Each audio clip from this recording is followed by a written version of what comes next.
Sehemu ya kwanza. Mwanzo wa hofu. Kulikuwa na kijana aliyeitwa Juma. Juma alikuwa dereva wa bodaboda aliyefanya kazi stendi ya Tunduma. Alikuwa mtu jasiri na hakuwahi kuamini mambo ya kishirikina. Siku moja jioni alipata mteja mzee aliyekuwa amevaa koti refu jeusi. Mzee huyo alimwambia kwa sauti nzito, "Nipeleke sokoni, lakini usigeuke nyuma njiani." Juma alishangaa, lakini hakusema kitu. Walipofika karibu na sokoni, mzee aligusa bega la Juma na kumshukuru. Lakini sekunde chache baada ya kushuka, Juma alihisi baridi kali mwilini. Ghafla akahisi kitu cha ajabu sana. Alishika sehemu yake ya siri.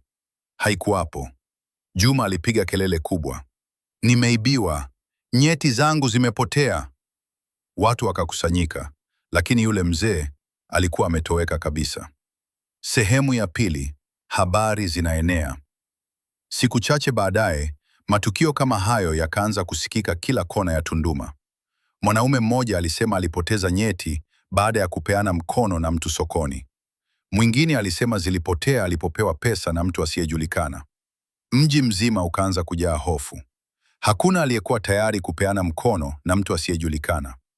Baadhi ya wanaume walikuwa wakitembea wameshikilia suruali zao kwa hofu. Wengine waliapa hawatatoka usiku. Lakini kilichowatisha zaidi, baadhi ya waliodai kupoteza nyeti zao walikuwa wakisema kitu kimoja: kuna mtu anazichukua kwa nguvu za giza. Sehemu ya tatu. Mganga wa ajabu. Siku moja, uvumi ukaenea kuwa kuna mganga mmoja anaishi pembezoni mwa msitu karibu na Tunduma. Watu walimuita Bibi Nandala. Ilisemekana anajua siri nyingi za ulimwengu wa giza. Juma pamoja na wanaume wengine waliamua kwenda kwake. Walifika kwenye kibanda kidogo kilichozungukwa na miti mikubwa. Ndani kulikuwa na harufu ya moshi wa dawa. Bibi Nandala aliwatazama kwa macho makali. Akasema kwa sauti ya chini, "Mnatafuta nyeti zenu, sivyo?" Wote wakashangaa. "Hiyo si kazi ya mwanadamu wa kawaida," aliendelea kusema. "Kuna mtu anafanya uchawi wa kuiba nguvu za wanaume." Wanaume wakatetemeka. Juma akauliza, "Lakini kwa nini?" Bibi Nandala akasema polepole, "Kuna mtu anatafuta utajiri mkubwa sana kwa kutumia nguvu za wanaume wengi." Sehemu ya 4. Siri inafichuka. Usiku huo, Bibi Nandala aliwaongoza kwenda karibu na msitu uliokuwa nje ya mji. Walitembea kimya kimya gizani. Kisha wakasikia sauti ya ajabu, kama mtu anayefanya tambiko. Walipochungulia, walimuona yule mzee mwenye koti jeusi. Alikuwa ameketi katikati ya duara la mishumaa. Mbele yake kulikuwa na mfuko mdogo uliokuwa ukitetemeka. Bibi Nandala akanong'ona, "Humo ndimo alikohifadhi nguvu za wanaume aliyowaibia." Juma akakasirika. Akasema, "Leo lazima tumzuie." Lakini ghafla, mzee aligeuka na macho yake yakawa mekundu kama moto. Akasema kwa sauti ya kutisha, "Mmechelewa sana. Nguvu tayari ni zangu." Sehemu ya 5. Mapambano ya usiku. Upepo mkali ulianza kuvuma. Mishumaa ikazimika. Giza likatawala msitu. Mzee alianza kucheka kwa sauti ya kutisha.